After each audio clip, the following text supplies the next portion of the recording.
Bismillahirrahmanirrahim. Assalamualaikum warahmatullahi wabarakatuh.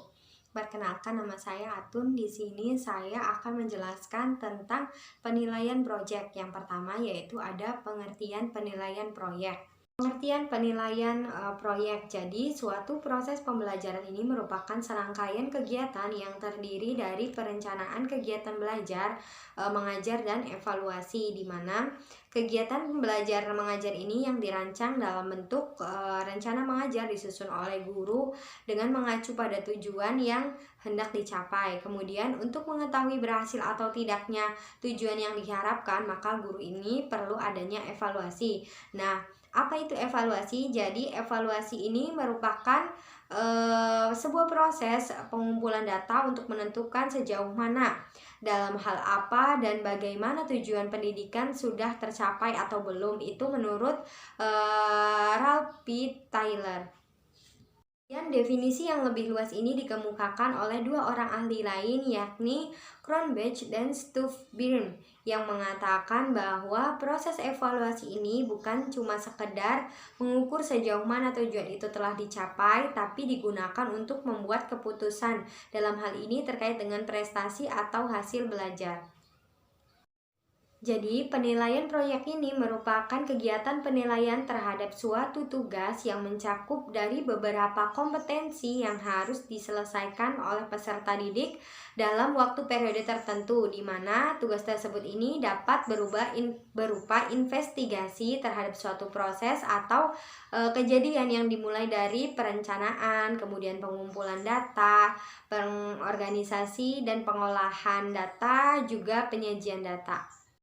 Selanjutnya yaitu ada menurut Keputusan Menteri atau Kepmen nomor 53/4/2001, yaitu tentang pedoman penyusunan standar pelayanan minimal penyelenggaraan persekolahan bidang pendidikan dasar dan menengah atau Dikdasmen. Penilaian proyek atau work ini mempunyai pengertian. Yang pertama yaitu akumulasi tugas yang mencakup beberapa kompetensi dan harus diselesaikan oleh peserta diklat atau pada semester terakhir. Yang kedua yaitu ada suatu model pembelajaran yang diadopsi untuk mengukur dan menilai ketercapaian kompetensi secara kumulatif. Kemudian yang ketiga ada merupakan suatu model penilaian yang diharapkan untuk menuju profesionalisme. Dan yang keempat yaitu lingkup kegiatan dilakukan dari membuat proposal, kemudian persiapan, pelaksanaan atau proses sampai dengan kegiatan kulminasi atau penyajian, pengujian, dan pemeran. Selanjutnya yaitu ada fungsi dan tujuan proyek atau project assessment, di mana pada setiap pergantian kurikulum ini biasanya hanya menggunakan kurikulum yang berbeda saja. Misalnya pada kurikulum 1994 yang mengusung konsep CBSA. Kemudian guru ini memberikan tugas kepada murid dalam bentuk LKS atau lembar kerja siswa aktif. Kemudian muncul lagi nih kurikulum baru yang selanjutnya kita kenal dengan kurikulum satuan pendidikan atau KTSP biasanya disingkat ya. Kemudian dengan menggunakan penilaian berbasis kelas yang salah satu diantaranya adalah model penilaian proyek. Kemudian evaluasi pada umumnya ini mengandung fungsi dan tujuan sebagai berikut. Yang pertama yaitu ada penilaian berfungsi sebagai selektif yang bertujuan untuk yang pertama untuk memilih siswa yang dapat diterima di sekolah tertentu, kemudian untuk memilih siswa yang dapat naik kelas atau tingkat tertentu, kemudian yang ketiga untuk memilih siswa yang seharusnya mendapat beasiswa, dan untuk memilih siswa yang sudah berhak meninggalkan sekolah dan sebagainya. Selanjutnya yaitu ada penilaian berfungsi sebagai diagnostik, di mana penilaian ini berfungsi untuk mengenal latar belakang dari siswa atau psikologis, fisik, dan lingkungan. Hal ini sangat penting untuk menemukan sebab-sebab kesulitan belajar dari siswa tersebut. Selanjutnya, yang ketiga yaitu ada penilaian berfungsi sebagai penempatan, di mana untuk dapat menentukan dengan pasti di kelompok mana seseorang siswa ini harus ditempatkan, digunakan suatu penilaian sekelompok siswa yang mempunyai minat, kemudian karakteristik dan tingkat kemampuan serta hasil penilaian yang sama ini akan berbeda dalam kelompok belajar yang sama, sehingga memudahkan untuk seorang guru mengetahui tingkat kemampuan siswa di kelas secara rata-rata. Jadi setiap siswa ini diberikan kelas yang berbeda supaya guru ini lebih mudah memahami bagaimana karakter siswanya. Selanjutnya yang keempat yaitu ada penilaian ini berfungsi sebagai pengukur keberhasilan. Nah, bagaimana sih penilaian ini berfungsi sebagai pengukur sebuah keberhasilan? Jadi yang pertama ini mengukur kompetensi atau kapabilitas siswa, apakah mereka ini telah merealisasikan tujuan yang telah ditentukan. Kemudian yang kedua ada menentukan tujuan mana yang belum terrealisasikan, sehingga tindakan ini perlu perbaikan yang cocok dapat digunakan kembali. Yang ketiga ada memutuskan ranking siswa. Nah, dalam hal ini kesuksesan mereka mencapai tujuan yang telah disepakati. Yang keempat yaitu memberikan informasi kepada guru tentang cocok tidaknya strategi mengajar yang digunakan supaya kelebihan dan kekurangan strategi mengajar tersebut dapat ditentukan. Kemudian yang kelima yaitu ada merencanakan prosedur untuk memperbaiki rencana pembelajaran dan menentukan apakah sumber belajar ini perlu tambahan atau perlu digunakan. Selanjutnya yaitu mengenai kriteria penilaian proyek. Pada dasarnya, penggunaan suatu teknik penilaian pembelajaran dalam bentuk apapun memiliki tujuan yang sama, yaitu mampu mengetahui atau mengukur tingkat keberhasilan peserta didik dalam pembelajaran. Oleh karena itu, setiap model evaluasi pembelajaran pasti mempunyai kriteria-kriteria penilaian agar dapat diterapkan nantinya benar-benar mampu menilai dan mengukur kemampuan peserta didik, tidak hanya dari satu aspek misalnya. Jadi tidak hanya dari aspek kognitif saja, melainkan dari beberapa aspek. Nah, selain itu diperlukannya adanya suatu penilaian yang benar-benar objektif. Dapis 2001 menyatakan terdapat 7 kriteria untuk mengetahui kualitas penilaian proyek. 7 kriteria tersebut yaitu kriteria yang pertama yaitu generability. Nah, generability ini berkaitan dengan tingkat kemampuan apakah tugas proyek yang dikerjakan peserta didik ini memadai untuk ditugaskan dalam mengeneralisasi tugas-tugas lainnya. Artinya adalah semakin suatu tugas proyek dapat dibandingkan dengan tugas yang lain, maka kualitas tugas tersebut semakin baik. Asumsinya yang digunakan adalah tugas proyek memiliki bobot sebagaimana bentuk tugas yang lainnya. Kemudian yang kedua yaitu authenticity. Ini bermakna sejauh mana tugas yang diberikan ini serupa atau memiliki kemiripan dengan praktik kehidupan nyata yang dihadapi peserta didik sehari-hari. Contohnya, di dalam pembelajaran biologi ini adalah melakukan investigasi tentang pengaruh konsentrasi jamur dan suhu ruangan terhadap kecepatan pembentukan tempe. Dalam materi pembelajaran biologi, peserta didik memahami bahwa dalam pembentukan tempe ini diperlukan jamur. Selain itu, jamur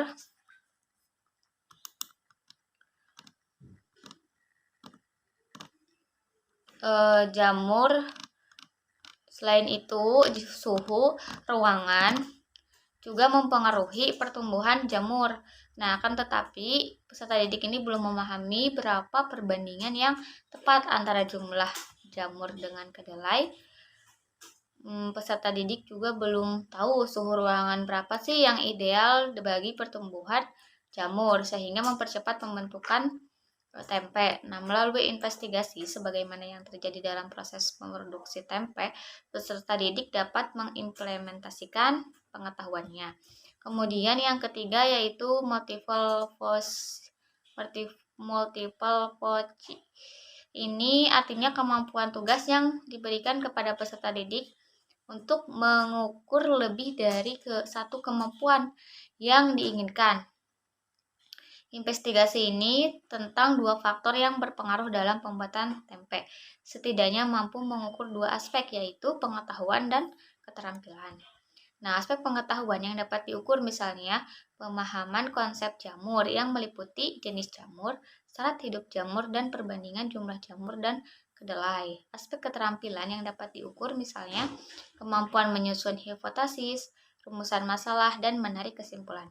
Kemudian yang ketiga yaitu traceability. Nah, berarti tugas ini yang diberikan guru dalam penilaian proyek adalah tugas-tugas yang relevan dengan materi pembelajaran yang diajarkan guru. Guru perlu menjaga tingkat relevansi tugas yang diberikan kepada peserta didik. Hal ini perlu dilakukan dalam rangka menjaga tingkat kesesuaian dan keterpakaian materi pembelajaran dengan tugas proyek yang diberikan, dan sebaliknya, sehingga proses saling menguatkan pemahaman terhadap materi pembelajaran antara proses pembelajaran dan tugas proyek yang sedang dikerjakan dapat terjadi.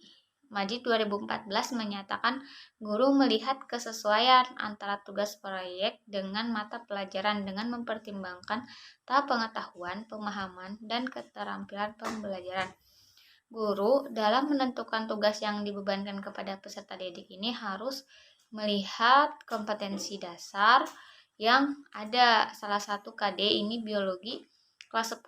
Salah satunya yaitu menyajikan laporan hasil investigasi tentang keanekaragaman jamur dan peranannya dalam kehidupan. Nah, tugas proyek yang dapat diberikan adalah investigasi tentang pemanfaatan jamur atau jamur dalam proses pembuatan tempe ditinjau dari perbandingan jumlah jamur dan kedelai. Guru dan peserta didik ini dapat meningkatkan tingkat kesulitan dengan menambah variabel, misalnya pengaruh suhu ruangan terhadap proses pembentukan tempe.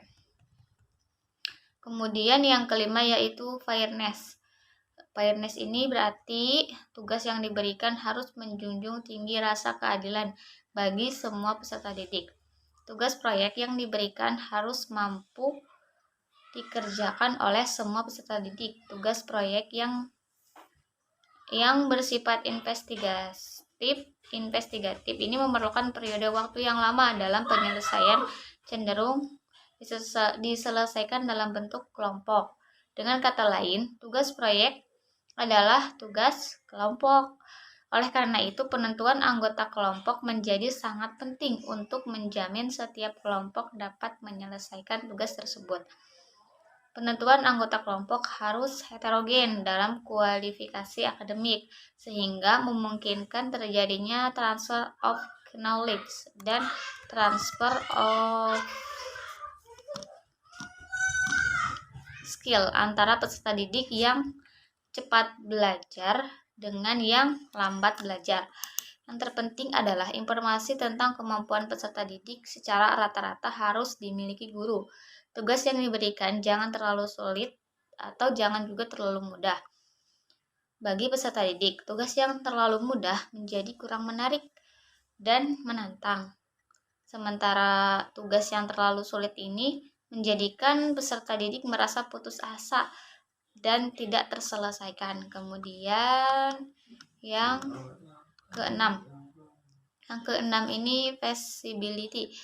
Feasibility berarti tugas-tugas proyek yang diberikan dapat dilaksanakan ditinjau dari aspek waktu, biaya, tempat, dan peralatan. Tugas proyek memiliki tingkat kompleksitas yang sangat tinggi dibandingkan dengan tugas yang lain, sehingga berpengaruh cukup signifikan dengan faktor aspek waktu, biaya, tempat, dan peralatan. Kajian awal tentang kemungkinan keterlaksanaan tugas proyek harus dilakukan guru. Tugas proyek untuk satu mungkin tidak cocok, satu sekolah mungkin tidak cocok dan tidak dapat dilaksanakan di sekolah lain. Mengingat keempat tersebut, sumber daya setiap sekolah memang tidak selalu sama. Kemudian scalability, artinya tugas proyek yang dikerjakan dapat dilakukan penskoran dan penilaian dengan akurat dan reliable sehingga diperlukan hasil yang valid. Oleh karena itu, penyusunan rubrik penilaian menjadi sangat penting. Guru harus membuat rubrik penilaian sebelum tugas proyek mulai dikerjakan oleh peserta didik. Penyusunan rubrik penilaian dapat dilakukan bersama oleh guru dan peserta didik sehingga diperlukan kesepakatan unsur-unsur yang dinilai. Jika rubrik penilaian disusun sendiri oleh guru, maka setidaknya pedoman tersebut disosialisasikan kepada peserta didik. Langkah ini sangat penting untuk mendukung salah satu prinsip penilaian, yaitu terbuka. Langkah penilaian proyek. Langkah-langkah yang dapat diambil dalam melakukan penilaian proyek berbeda dengan penilaian lainnya. Salah satu penyebabnya adalah penilaian proyek membutuhkan perencanaan yang matang. Hal ini disebabkan karena penilaian proyek membutuhkan waktu penyelesaian yang cukup panjang. Penentuan tugas proyek yang terlalu mendadak atau di tengah semester dapat berakibat pada tidak diselesaikannya tugas proyek, sehingga penilaian proyek menjadi sulit dilakukan. Maka penilaian proyek dapat dilakukan ke dalam 2 tahapan. Yang pertama yaitu ada langkah awal, dan langkah awal ini lebih ditujukan pada upaya menyiapkan peserta didik menghadapi sebuah teknik penilaian proyek. Berikut adalah langkah awal yang dapat dilakukan guru dalam melakukan penilaian proyek. Yang pertama, menentukan jenis tugas proyek dalam setahun. Kemudian yang kedua, menyusun jadwal untuk masing-masing proyek ya jika terdapat lebih dari satu tugas proyek. Penyusunan jadwal dilakukan bersama peserta didik. Jadwal dimaksud adalah jadwal secara umum dan belum merupakan rencana detail pelaksanaan. Kemudian yang ketiga yaitu memberikan beberapa contoh laporan proyek yang telah diselesaikan kepada peserta didik. Hal ini berfungsi untuk memberikan gambaran tentang bentuk laporan proyek yang akan mereka buat. Kemudian yang keempat, menunjukkan kriteria penilaian yang akan digunakan. Pastikan peserta didik mengetahui apa saja yang akan dinilai. Upayakan peserta didik melakukan latihan menilai agar dapat mengetahui laporan tugas proyek yang baik. Kemudian ada langkah kedua, ini adalah langkah lanjutan. Langkah ini dilaksanakan pada saat pemberian tugas proyek sampai dengan proses penilaian tugas proyek. Langkah lanjutan yang dapat dilakukan adalah yang pertama, merencanakan penilaian, di mana menentukan kesesuaian tugas proyek ini dengan kompetensi yang dibutuhkan, kurikulum atau yang disebut dengan KD. Misalnya keterkaitan dengan kerja ilmiah dengan percobaan atau hanya sekedar penelusuran informasi. Kemudian melalui pengamatan, wawancara, dan teknik penilaian. Kemudian selanjutnya mendefinisikan tingkat pengelolaan, artinya topik tidak terlalu luas maupun terlalu sempit, serta mempertimbangkan tingkat kesulitan proyek. Yang kedua yaitu ada merancang spesifikasi proyek, ada memilih topik, dan memetakan area yang akan dicakup. Kemudian yang ketiga, melaksanakan pencatatan kegiatan secara mandiri oleh peserta didik. Kemudian yang empat, melakukan penilaian laporan tugas proyek. Nah, penilaian proyek ini dapat dilakukan dari mulai perencanaan, proses pengerjaan sampai hasil akhir proyek. Pendidik perlu menetapkan hal-hal yang perlu dinilai seperti penentuan fokus investigasi, pengumpulan data, analisis data, dan penyiapan laporan. Pelaksanaan penilaian ini dapat menggunakan instrumen penilaian berupa datar cek atau skala penilaian. Penilaian proyek di tingkat SMA atau madrasah aliyah setingkat lebih cocok menggunakan skala penilaian.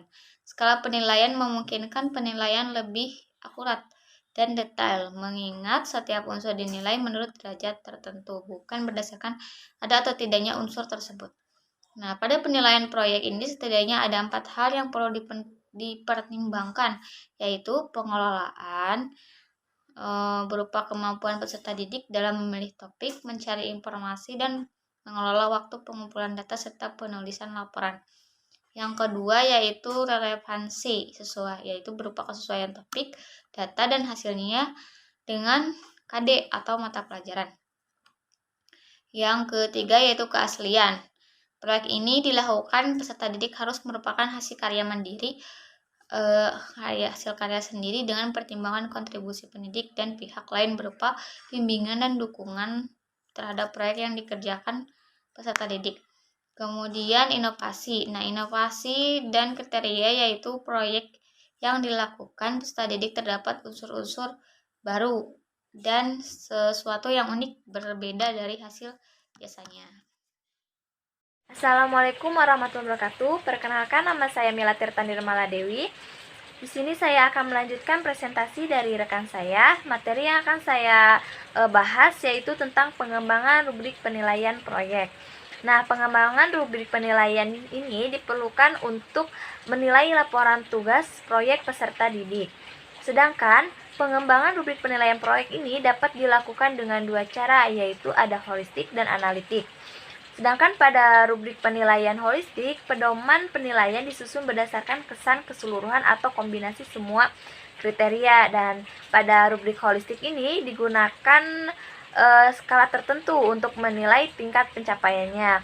Pemberian skala dapat diberikan pada masing-masing indikator atau kesan keseluruhan.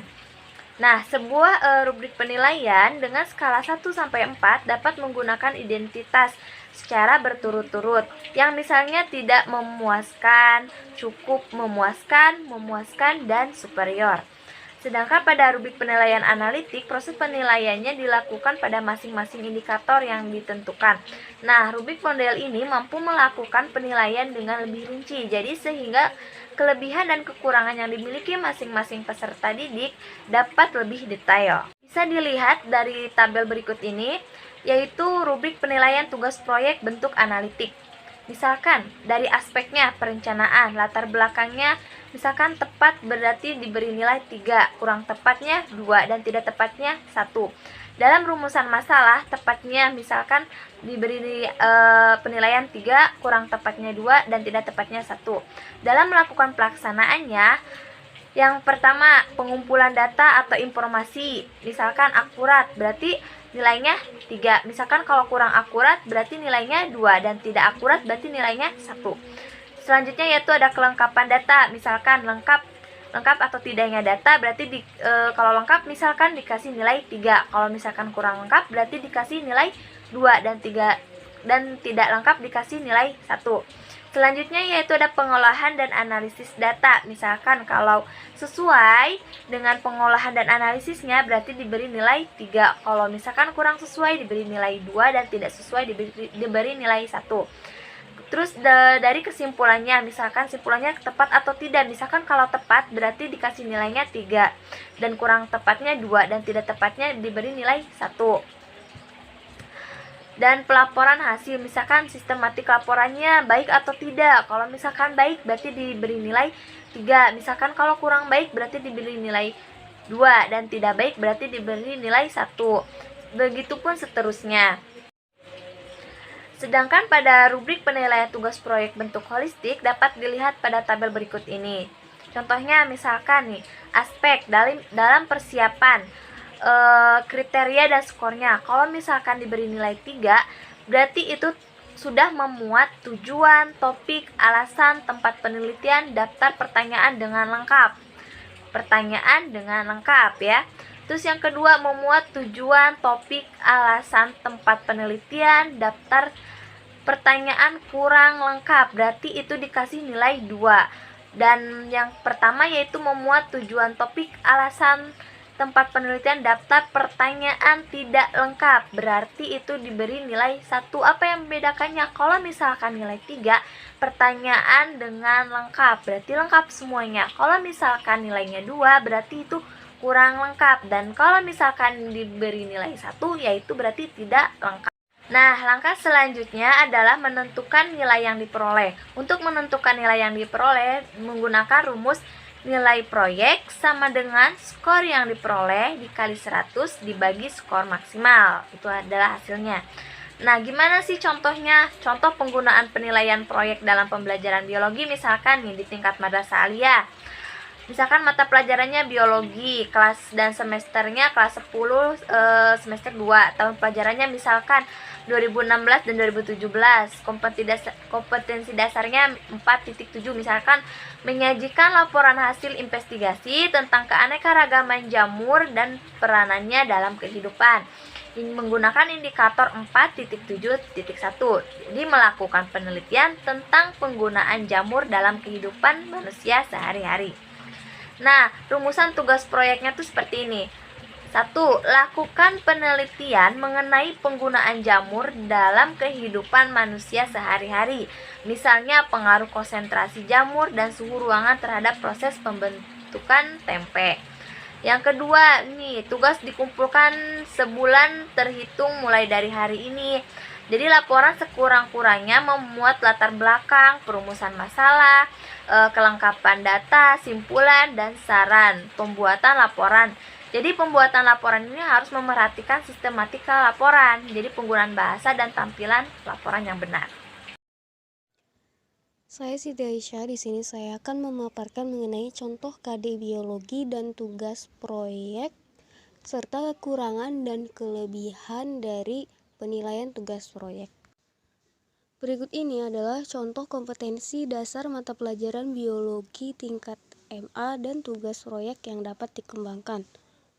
Di kelas 1 ini terdapat 2 KD yang menjelaskan mengenai tugas proyek. Yang pertama yaitu 4.6, menyajikan laporan hasil investigasi tentang berbagai peran protista dalam kehidupan. Tugas proyeknya yaitu melakukan investigasi jenis-jenis protista yang hidup dalam ekosistem tertentu. Yang kedua yaitu 4.7, menyajikan laporan hasil investigasi tentang keanekaragaman jamur dan peranannya dalam kehidupan. Tugas proyeknya melakukan penyelidikan fungsi jamur dalam proses pembuatan tempe.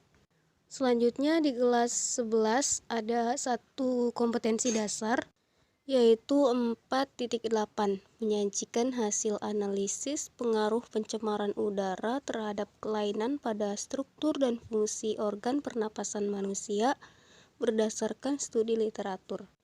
Tugas proyeknya yaitu melakukan investigasi jenis penyakit pernapasan pada masyarakat di daerah industri. Dan di kelas 12 sama juga terdapat satu KD yaitu 4.1, menyusun laporan hasil percobaan tentang pengaruh faktor eksternal terhadap proses pertumbuhan dan perkembangan tanaman.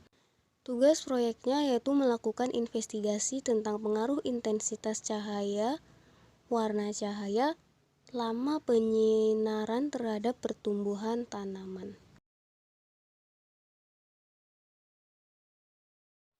Kelebihan yang dimiliki oleh penilaian proyek sebagaimana diidentifikasi oleh Haryati 2007 adalah sebagai berikut. Yang pertama yaitu project work merupakan bagian internal dari proses pembelajaran terstandar, bermuatan pedagogis dan bermakna bagi peserta didik. Yang kedua yaitu memberikan peluang kepada peserta didik untuk mengekspresikan kompetensi yang dikuasainya secara utuh. Yang ketiga, lebih efisien dan menghasilkan produk atau laporan. Dan yang keempat, menghasilkan nilai penguasaan kompetensi yang dapat dipertanggungjawabkan. Selanjutnya, penilaian proyek juga memiliki beberapa kekurangan. Menurut Murphy 2009, mengidentifikasi kekurangan pada penilaian proyek adalah sebagai berikut. Yang pertama yaitu memerlukan banyak waktu bagi guru dalam proses penilaian. Yang kedua yaitu memerlukan banyak waktu dalam hal pengawasan dalam rangka menjamin keterlaksanaan tugas oleh peserta didik. Yang ketiga yaitu peserta didik dapat mengalami tingkat kesulitan yang tidak sama untuk tugas proyek yang sama. Hal ini karena tingkat kemampuan yang tidak sama. Dan yang keempat yaitu tidak adanya kesempatan untuk mengulang tugas proyek yang sama jika mengalami kegagalan, mengingat ketersediaan waktu.